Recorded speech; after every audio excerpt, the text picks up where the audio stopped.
I'm 30. So you're no longer attractive. Oh my God.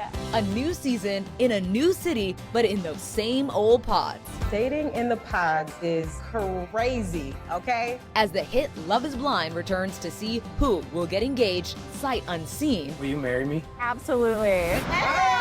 Oh, she ready. Those are for you from us. Happy Valentine's Day. BYOG, bring your own goblet.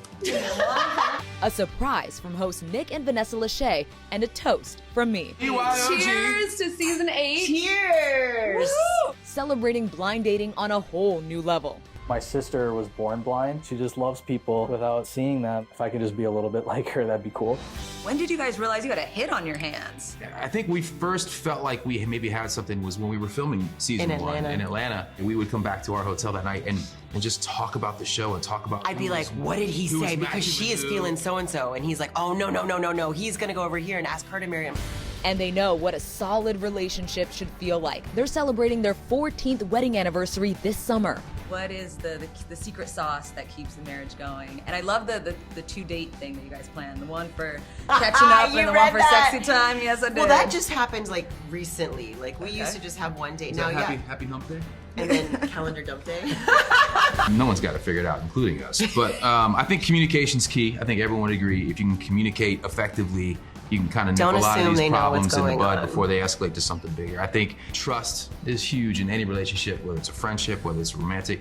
So trust being... Don't bring the old baggage into the new relationship. And lastly, I think it's respect. As long as you can respect one another and you maintain that respect for one another, you can work through things with an open mind and a clear head. And with respect, we also translate that with how you speak to each other, how you address each other, how you support each other. You know, everything else trickles down because there is also sprinkling in some sexy time and sprinkling in some like love languages. I'm on my knees. Oh my God.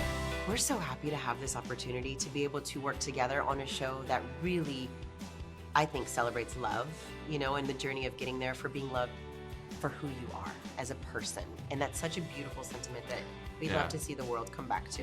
In a way, there's a lot of parallels, right? Because now they're thrust into the spotlight and also long distance as well. Mm-hmm. Yeah, even how we started dating, we were on the phone our pods where I was in New York City, he was in Los Angeles.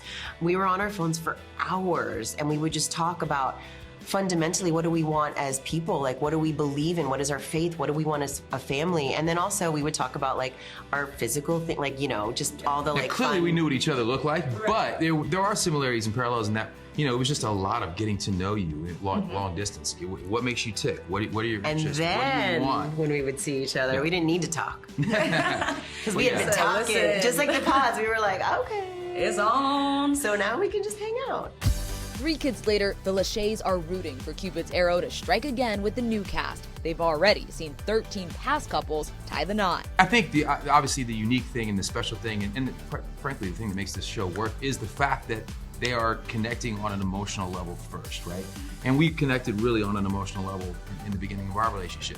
And that foundation, when you introduce all the other things, when you introduce friends and family, and you introduce the real world and your job and all the other pressures of life, social media, that foundation that they've established, I think, is the strength that they need to kind of get them through all that. And that's what they, you know, I think that's why we've had 13 marriages in 7 seasons, because there's a true, real, organic foundation that you're almost forced to establish. What is your advice to them? Because we know a lot of people have vested interest in this and they got a lot of opinions. You know, I actually personally reach out to them. Nowadays with Instagram, you can get in touch with anybody. Like, I was on a plane once, this woman's like, I'm sitting next to you. It's like, that's so weird. Hi. But I just DM'd you. I'll look for it. I reach out to all of the people that are on the show, to the women. And I just give them like a little bit of a heads up, especially our couples. I just say, this is about to get very real and the world is about to follow your story. And they're gonna get to know you and they're gonna have an opinion. You have to know your truth. You have to know the reason that you are at this point of your relationship. And if there is anything I can do to help, or Nick and I can do to help, please know that we are an outlet, but you are gonna hear noise. There's no doubt about it. At the end of the day, we also have to remind ourselves, these are real people with real lives, and these are real marriages and real relationships and real families. And so while it's a great TV show and we're thrilled to be a part of it on that level, I think we're even more aware and concerned, and we take more pride in trying to support them as people, because that's the real thing. I think half of us Khalifa are engaged. Hunger Games, baby. And just in time for Valentine's Day, Love is Blind is streaming on Netflix now. It's a big decision. Oh God, I can't deal with this for the rest of my life. Get me out of here.